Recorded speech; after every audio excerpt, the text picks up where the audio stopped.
انا للہ و انا الیہ راجعون۔ یہ مالک عز و جل کی قوتوں کو حسین کے حکم کے اندر قید کر رہا ہے، اور وہ مالک تو وہ ہے جو کہتا ہے اگر میں عیسیٰ کو، اس کی ماں مریم کو، وَمَن فِي الْأَرْضِ جَمِيعًا، اور زمین میں جتنے ہیں سب کو اٹھا کر جہنم میں ڈال دوں، مجھ سے کوئی پوچھ نہیں سکتا۔ لا يسأل عما يفعل وهم يسألون، کوئی اللہ سے نہیں پوچھ سکتا تو نے یہ کیوں کیا ہے، اور اللہ جس کو چاہے گا اٹھا کر پوچھ لے گا تو نے یہ کیوں کیا۔ مالک تو یہ کہتا ہے اپنے نبی کے بارے میں، لو تقول علینا بعد الاقاویل، اگر میرا نبی میرے ذمے کو جھوٹ لگا دے، میں اس کو اس کے داہنے ہاتھ سے پکڑ لوں، اس کی شہرت کو کاٹ دوں، تم میں سے کوئی اپنے نبی کو چھڑا بھی نہ سکے۔ اور یہاں کہتا ہے یہ ذاکر کے نہیں، اللہ کی تقدیری امور کے سارے فیصلے حسین کے اوپر نازل ہوتے ہیں، پھر حسین کی مرضی سے، حسین کے گھر سے وہ نافذ ہوتے ہیں۔ کہتا ہے کہ حسین، علی، فاطمہ، حسن، یہ 12 امام اور ایک خاتون جنت اور ایک رسول، یہ 14 اللہ نے جتنی مخلوقات کو پیدا کیا ہے یہ ان مخلوقات کی تخلیق میں واسطہ ہے، اور اگر یہ نہ ہوتے تو دنیا میں کوئی چیز پیدا نہ ہو سکتی۔ لا حول ولا قوت، لیکن جس کو حکم دے رہا ہے اس میں پیدا ہونے کی طاقت ہی نہیں ہے، تو یہ ہمارے 12 امام مل کے اس کو اس کے اندر پیدا ہونے کی طاقت پیدا فرماتے ہیں۔ اللہ کہتا ہے کن، ہو جا، وہ نہیں ہو سکتا جب تک یہ 12 مل کر اس کے اندر پیدا ہونے کی قوتیں پیدا نہ فرما دے۔ ابھی 4 دن پہلے کی بات ہے، میں کوئی زیادہ پرانے مجتہد کا نام نہیں لے رہا، آقا سید محمد شیرازی، انہوں نے 3 جلدیں لکھی ہیں من فقہ الزہرا، اس کا نام ہے، بی بی کے اسی خطبے کا حوالہ دے کے فرمایا لوگوں تم نے کیا سمجھا، کیا کہہ رہی ہے بی بی کہ ہم خالق میں اس کا وسیلہ ہے، یہ نہیں کہ ہم صرف اللہ تک ملاتے ہیں۔ محمد شیرازی فرماتے ہیں بی بی کے کہنے کا مقصد یہ ہے کہ آدم ہو یا غضنفر، چونٹی ہو یا ہاتھی، جن ہو یا بشر، انسان ہو یا فرشتہ، کوئی شے اللہ خالق کرتا ہی نہیں جب تک درمیان میں وسیلہ ہم نہ بنے۔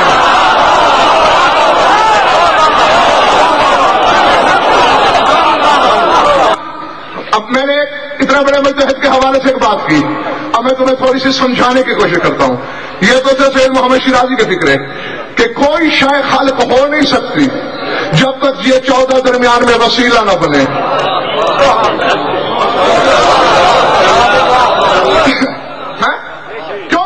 کیوں خالق کرنے کا طریقہ کیا ہے؟ انما امرہ اذا اراد شیئا ان یقول له کن فیکون۔ اللہ ہمدانی صاحب کون کہتا ہے وہ شے ہو جاتی ہے۔ اب جسے کہا جا رہا ہے کہ ہو جا، اس میں ہونے کی صلاحیت تو ہو۔ ایک شے وجود ہی نہیں رکھتی، بس وہ زبان بے زبانی سے ارادے میں کہتا ہے ہو جا، نہ ہونے کو ہونا کرنے والے یہ 14 ہیں۔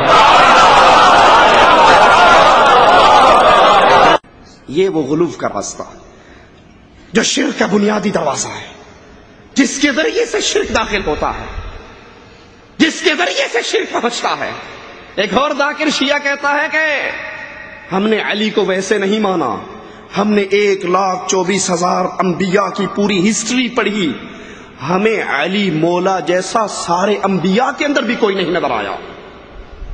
مسلمان تاریخ اسلام نے نبی اور نبی دی آل تے او بہتان لائے جنہ دا حقائق نال دور دور تک واسطہ نہیں۔ اسی علی مولا نو وس نال نہیں منیا، رب کعبہ دی قسم پوری کائنات دی ریسرچ کیتی ہے، سانو علی دا ثانی نبیاں چ نظر نہیں ہے۔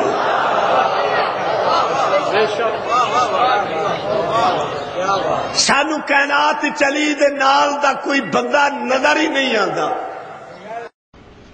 یہ وہ جرم ہے بندے کو بندگی کے مقام سے اٹھا کر اس کو الوہیت کے مقام پہ بٹھا دینا. اور یہی جرم جہاں ان 12 اماموں کے بارے میں ہوا، وہی محمد الرسول اللہ صلی اللہ علیہ وسلم کے بارے میں غلو کرنے والوں نے یہی راستہ اختیار کیا. کوئی کہتا ہے کہ جبرائیل آ کر پوچھتے ہیں، تذکرہ غوثیہ میں غوث علی شاہ قلندر لکھتا ہے، جبرائیل سے اللہ کے نبی پوچھتے ہیں وہی کہاں سے لاتا ہے؟ وہ کہتے ہیں میں سدرۃ المنتہا پہ کھڑے ہو کر انتظار کرتا ہوں، آ جاتی ہے لے آتا ہوں. کہا کبھی دیکھا ہے وہی دینے والا کون ہے؟ کہتا ہے میں نے کبھی ہمت پئی نہیں. کہا اچھا ذرا اب کوشش کرنا، ٹرائی مارنا. جبرائیل پرواز کرتا ہے، عرش پہ پہنچتا ہے تو وہاں پر خود رسول اللہ بیٹھ کر وحی کر رہے ہیں.